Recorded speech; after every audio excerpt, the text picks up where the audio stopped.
ಸ್ನೇಹಿತರೆ, ದಕ್ಷ ಪ್ರಾಮಾಣಿಕ ಅಧಿಕಾರಿಗೆ ಅದು ಇನ್ನೊಂದು ಹೆಸರೇ ನೋಡಿ, ನಮ್ಮ ಬಿ ದಯಾನಂದ್ ಸರ್ ಅಂತ.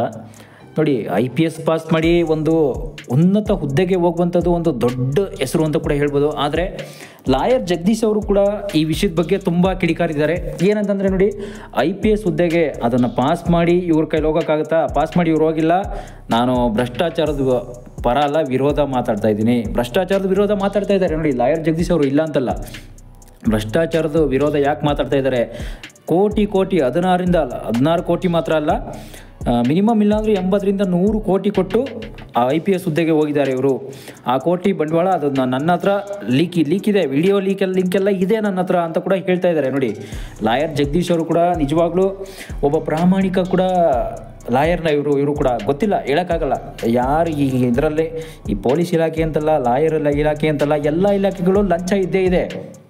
ಲಂಚ ಮುಕ್ತ ನಮ್ಮ ದೇಶದಲ್ಲಿ ಎಲ್ಲೂ ಇಲ್ಲ ಅನ್ನೋ ಸೀನಿಲ್ಲ, ಎಲ್ಲ ಕಡೆ ಲಂಚ ಇದ್ದೇ ಇದೆ. ನೋಡಿ, ದಕ್ಷ ಪ್ರಾಮಾಣಿಕ ಅಧಿಕಾರಿಗೆ ಇದೆಂಥ ಪರಿಸ್ಥಿತಿ ನೋಡಿ ಸ್ನೇಹಿತರೆ. ನೋಡಿ, ದಕ್ಷ ಪ್ರಾಮಾಣಿಕ ಅಧಿಕಾರಿ ಅಂತ ಹೆಸರು ಪಡೆದಿದ್ದ ಬಿ ದಯಾನಂದ್ ಅವರು ಅಮಾನತು ಮಾಡಿದ್ದು ಕೂಡ ಈ ಟೈಮಲ್ಲಿ ಸಾರ್ವಜನಿಕ ವಲಯದಲ್ಲಿ ಭಾರಿ ಚರ್ಚೆಗೆ ಈ ಕಾರಣವಾಗ್ತಿದೆ. ನೋಡಿ, ಅವ್ರನ್ನ ಕೂಡ ಸಸ್ಪೆಂಡ್ ಮಾಡಿದರು. ಅದು ಅವ್ರು ಮಾಡಿರೋ ತಪ್ಪಿದೆ ಇದರಲ್ಲಿ. ಯಾವುದಂದ್ರೆ IPL ಆಟಗಾರರಲ್ಲಿ ಅವ್ರು ಮಾಡಿರೋ ತಪ್ಪಿದೆ, ಇಲ್ಲ ತಪ್ಪಂತೂ ಇಲ್ಲ ಅಂತ ಕೂಡ ಎಷ್ಟೋ ಜನ ಹೇಳಿದ್ದಾರೆ. ತಪ್ಪಲ್ಲ, ಅವ್ರದ್ದು ತಪ್ಪಲ್ಲ ಇದು.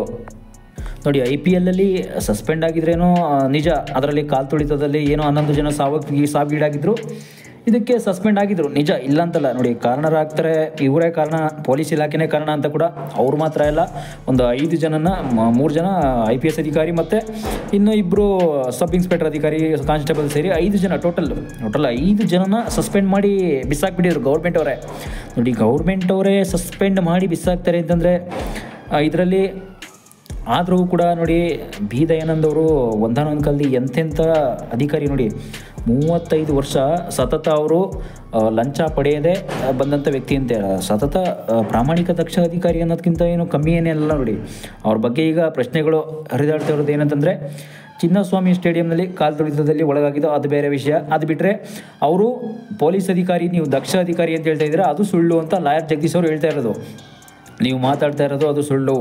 ಪೊಲೀಸ್ ಅಧಿಕಾರಿ ಅವರಾಗಿರೋದು ಲಂಚ ಕೊಟ್ಟಾಗಿದ್ದಾರೆ. ನೋಡಿ, 80ರಿಂದ 100 ಕೋಟಿ ಕೊಟ್ಟು IPS ಅಧಿಕಾರಿ ಆಗೋಕ್ಕಾಗುತ್ತಾ ಸ್ನೇಹಿತರೆ? ನೋಡಿ, 80ಯಿಂದ 100 ಕೋಟಿ 100 ಕೋಟಿ ಕೊಟ್ಟು ಪೊಲೀಸ್ ಅಧಿಕಾರಿಯಾಗಿದ್ದಾರೆ. ಹೌದು, ಅವರು ಆಗಿರೋ ಅಧಿಕಾರಿ ನಿಯತ್ತಿಂದಾಗಿಲ್ಲ. ನೋಡಿ, ಬಿ ದಯಾನಂದ್ ಅವರು 35 ವರ್ಷ ರಜೆ ಪಡೆಯದೆ ಕರ್ತವ್ಯ ಎಂಗೇಜ್ಮೆಂಟ್ ಮುಂದುವರ್ಸ್ಕೊಂಡು ಬಂದಿದ್ದಾರಂತೆ. ಅವ್ರ ಕರ್ತವ್ಯನ 35 ವರ್ಷ ಕರ್ತವ್ಯದಲ್ಲಿ ಮುಂದುವರ್ಸ್ಕೊಂಡು ಬರೋದು ಅಂದರೆ ಇನ್ನು ಸುಮ್ಮನೆನಾ? ನೋಡಿ, ಬೆಂಗಳೂರು RCB ಸಂಭ್ರಮಾಚರಣೆ ವೇಳೆ ನಡೆದ ಅವಘಡ ಅದೇನೋ ಅದು ಕಾಮನ್ ನಡೆದೋಯ್ತು.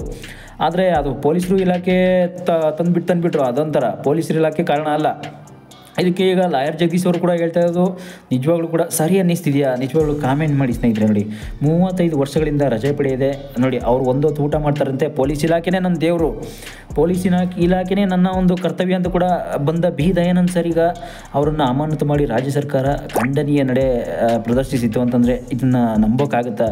ನೋಡಿ, ನಂಬಲೇಬೇಕು ಇದನ್ನು. ಯಾಕೆ ಅಂತಂದರೆ ನೋಡಿ, ಬಿ ದಯಾನಂದ್ ಅವರು ಕೂಡ ಬೆನ್ನಿಗೆ ಸಾಕಷ್ಟು IPS ಅಧಿಕಾರಿಗಳು ಜೊತೆಗೆ ನಿಲ್ತಿದ್ದಾರೆ, ಇಲ್ಲ ಅಂತಲ್ಲ. ಇಂತಹ ಪ್ರಾಮಾಣಿಕ IPS ಅಧಿಕಾರಿ ಬಗ್ಗೆ ನಿಮಗೆ ಗೊತ್ತಿಲ್ಲದ ಒಂದು ಇಂಟ್ರೆಸ್ಟಿಂಗ್ ಸಂಗತಿಗಳು ಅಂತಂದರೆ ನೋಡಿ, ಅವರು ಅಮಾನತಿನ ಬಳಿಕ ಬೆಂಗಳೂರು ನಗರ ಪೊಲೀಸ್ ಆಯುಕ್ತರಾಗಿ ಸೀಮಂತ್ ಕುಮಾರ್ ಅವರನ್ನು ಕೂಡ ನೇಮಕ ಮಾಡಲಾಗುತ್ತೆ. ಸದ್ಯ ಸರ್ಕಾರದ ಅಮಾನತು ಆದೇಶವನ್ನು ಕೂಡ ಅನುಮೋದನೆಗಾಗಿ ಕೇಂದ್ರ ಸರ್ಕಾರದ ರವಾನಿಸಲಾಗಿದೆ. ಮತ್ತು ಕರ್ತವ್ಯದಿಂದ ಹೊರ ನಡೆದ ಮೇಲೆ ಮಾಜಿ ಪೊಲೀಸ್ ಆಯುಕ್ತ ಬಿ ದಯಾನಂದ್ ಅವರನ್ನು ಒಬ್ಬ ಯೂಟ್ಯೂಬರ್ ಒಬ್ಬರ ಜೊತೆ ಮಾತಾಡ್ತಾರೆ. ಅವ್ರ ವಿಡಿಯೋ ಕೂಡ ಸಾಮಾಜಿಕ ಜಾಲತಾಣದಲ್ಲಿ ವೈರಲ್ ಆಗುತ್ತೆ. ಇಂಥ ಒಬ್ಬ ಯೂಟ್ಯೂಬರ್ ಕಡೆಯಿಂದ ಏನೋ ಒಂದು ಯೂಟ್ಯೂಬರ್ ಅಂತ ಬಂದಾಗ ಎಲ್ಲರೂ ಕೂಡ ಹೋಗಿ ಕಾಂಟ್ಯಾಕ್ಟ್ ಮಾಡ್ತಾ ಇರ್ತಾರೆ. ಬಟ್ ಆದರೂ ಕೂಡ ಅವ್ರಿಗೆ ಟೈಮ್ ಸಿಗಲ್ಲ ಅಷ್ಟೇ ಮಾತಾಡೋದಕ್ಕೆ. ಆದರೆ ಈಗ ಲಾಯರ್ ಜಗದೀಶ್ ಅವರು ಕೂಡ ಹೇಳ್ತಾ ಇರೋ ಪ್ರಕರಣ ಏನಂತಂದರೆ, ಇವರು ಪೊಲೀಸ್ ಇಲಾಖೆಯಲ್ಲಿ ಲಂಚ ಕೊಟ್ಟು ನೋಡಿ, ಲಂಚವನ್ನು ತಿನ್ನೋದಕ್ಕೋಸ್ಕರ ಸೇರ್ಕೊಂಡಿದ್ದಾರೆ ಇಲ್ಲಿ ದಯಾನಂದ್ ಸರ್, ಬೇರೆ ಇನ್ನೇನಿಲ್ಲ. ಲಂಚ ಕೊಟ್ಟು ಬಂದು ಸೇರ್ಕೋತಾ ಇದ್ದಾರೆ ಪೊಲೀಸ್ ಇಲಾಖೆಯಲ್ಲಿ. ಅವ್ರು ಮಾತ್ರ ಅಲ್ಲ, ಎಲ್ಲ ಪ್ರತಿಯೊಂದು ಕಾನ್ಸ್ಟೇಬಲ್ ಹಿಡಿದು ಎಲ್ಲರೂ ಕೂಡ ಎಷ್ಟೋ ಜನ ಲಂಚ ಕೊಟ್ಟು ಬಂದು ಸೇರ್ಕೋತಾ ಇದ್ದಾರೆ ಪೊಲೀಸ್ ಇಲಾಖೆಯಲ್ಲಿ. ಮುಂದೆ ಹೇಳ್ತಾ ಹೋಗ್ಬೇಕಂತಂದರೆ ಪೊಲೀಸ್ ಇಲಾಖೆ ಇರ್ತಕ್ಕಂಥದ್ದೇ ಲಂಚ ತಿನ್ನೋದಕ್ಕೆ. ಈ ಲಂಚದ ಇಲಾಖೆ ಅಂತ ಏನಿದೆ ಅದನ್ನು ಲಂಚ ಕೊಟ್ಟು ಬಂದು ಸೇರ್ಕೋತಾರೆ. ಅಲ್ಲಿಂದ 30 ಲಕ್ಷ ಕೊಟ್ಟ ಮೇಲೆ ನೆಕ್ಸ್ಟು ಸಬ್ ಇನ್ಸ್ಪೆಕ್ಟರ್ ಆಗ್ತಾರೆ. ಸಬ್ ಇನ್ಸ್ಪೆಕ್ಟರ್ ಆದಮೇಲೆ ನೆಕ್ಸ್ಟ್ 1 ಕೋಟಿ ಎತ್ತೋದು, ಈ ರೀತಿ ಎಲ್ಲ ಒಂದು ಮಾಡ್ಕೋತಾರೆ ಅಂತ ಕೂಡ ತುಂಬ ಕೇಳ್ತಾ ಇರ್ತೀವಿ. ನೋಡಿ ಏನಾಗುತ್ತೆ ಅಂತಂದರೆ, ಪೊಲೀಸ್ ಇಲಾಖೆ ಅಂತಲ್ಲ, ಆಲ್ಮೋಸ್ಟು ಗೌರ್ಮೆಂಟ್ ಅಂತ ಬಂದಾಗ ಇಲಾಖೆಗಳೆಲ್ಲವೂ ಕೂಡ ಒಂದೊಂದು ತನಿಖೆಗೆ ಒಳಗಾಗ್ತಾನೆ ಇರುತ್ತೆ. ಯಾವ ತನಿಖೆ ಅಂತಂದರೆ ನೋಡಿ, ಈ ಲಂಚ ಭ್ರಷ್ಟಾಚಾರ ಅಂತ ಬಂದಾಗ ಎಲ್ಲರೂ ಕೂಡ ಭ್ರಷ್ಟ ಅಧಿಕಾರಿಗಳೇ.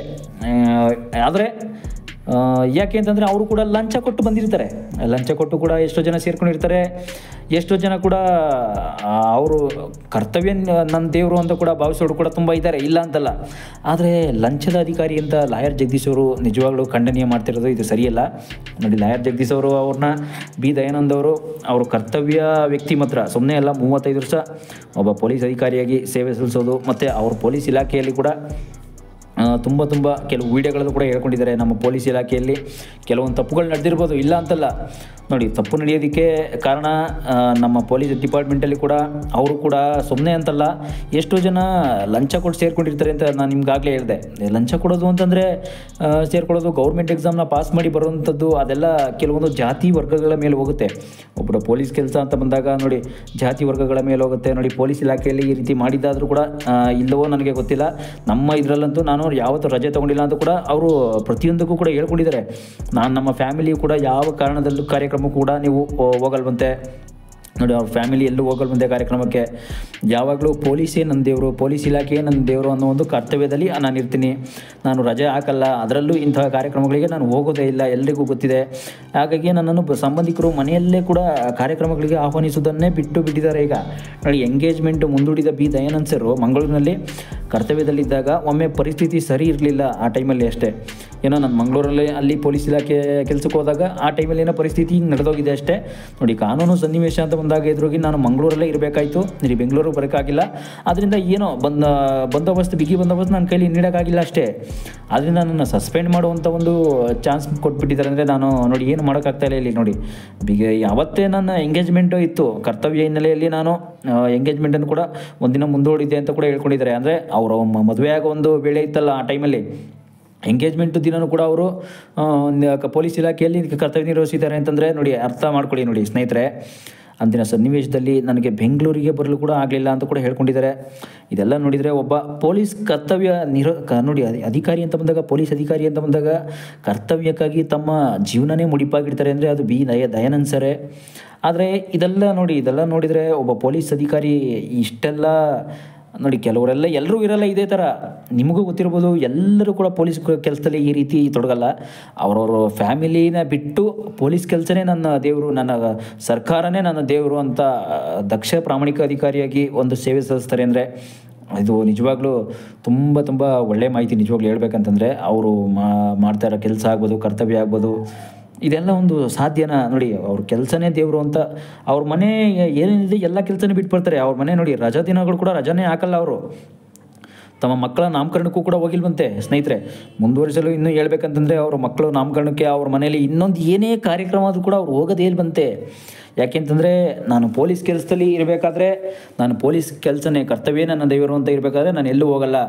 ಆದರೆ ಲಾಯರ್ ಜಗದೀಶ್ ಅವರು ನೋಡಿ, ಈ ರೀತಿ ಕಿಡಿಕಾರಿರೋದು ತುಂಬ ಒಂದು ವಿಡಿಯೋ ವೈರಲ್ ಆಗ್ತಾಯಿದೆ ಈಗ.